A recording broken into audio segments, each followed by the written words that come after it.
இந்த மூலம் அல்லது பைல்ஸ் அப்படிங்கிறது வந்து வெயில் காலத்தில் தான் ரொம்ப அதிகமாக இருக்கும். என்ன ரீசன் பார்த்தீங்கன்னா, நிறைய பேர் தண்ணியே குடிக்க மாட்டாங்க. அந்த தண்ணி குடிக்காதனால என்ன பண்ணுவோம், அந்த மோஷன் வந்து ரொம்ப டைட்டாக போகும். அதனால் அந்த மோஷன் போகிற இடத்துல ஒரு வீக்கம் மாதிரி ஃபார்ம் ஆயிரும். இதுக்கு தான் பைல்ஸ்னு சொல்லுவாங்க. அந்த மோஷன் அழுத்தி அழுத்தி போகிறதுனால அந்த இடத்துல வந்து ஒரு புண்ணாகவும் ஃபார்ம் ஆயிரும். அந்த டயத்தில் தான் பயங்கரமான வலி, எரிச்சல். மோஷன் போனதுக்கப்புறம் பார்த்தீங்கன்னா, அன்றைக்கி ஃபுல்லாகவே வலி, எரிச்சல் இருக்கும்பாங்க.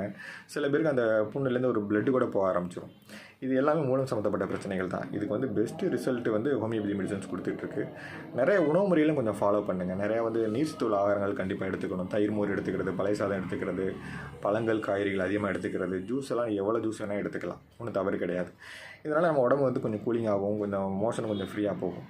இது இல்லாமல் நிறையா வந்து காரம் உள்ள உணவுப் பொருட்கள், ரொம்ப புளிப்பு அதிகமான உணவுப் பொருட்கள், வெளி சாப்பாடுகள் ரொம்ப அதிகமாக எடுத்துக்கிட்டே இருந்தீங்கன்னா, அதேமாதிரி ட்ரிங்க்ஸு, ஸ்மோக்கிங்லாம் பண்ணிகிட்டே இருந்தீங்கன்னா அந்த மூல பிரச்சனை அதிகமாகிட்டே தான் இருக்கும். இன்றைக்கி நிறையா லேடிஸ் வந்து ஹோமியோபதி மெடிசன்ஸை விரும்பி எடுத்துக்கிறாங்க. ஏன்னா அறுவை சிகிச்சை இல்லாமல் மெடிசன்ஸ்லேயே சரியாது அப்படிங்கிற ஒரே ரீசன் தான். அதனால் உங்களுக்கு நம்ம மூல பிரச்சனைங்கிறது கண்டிப்பாக இருந்துக்கிட்டே இருக்குன்னா ஹோமியோபதி மெடிசன்ஸ் எடுத்துக்கங்க. ஆனால் திரும்ப திரும்ப ரிப்பீட்டடாக வராமல் இருக்கிறதுக்கு நான் சொன்ன உணவு முறையிலையும் கொஞ்சம் ஃபாலோ பண்ணுங்கள்.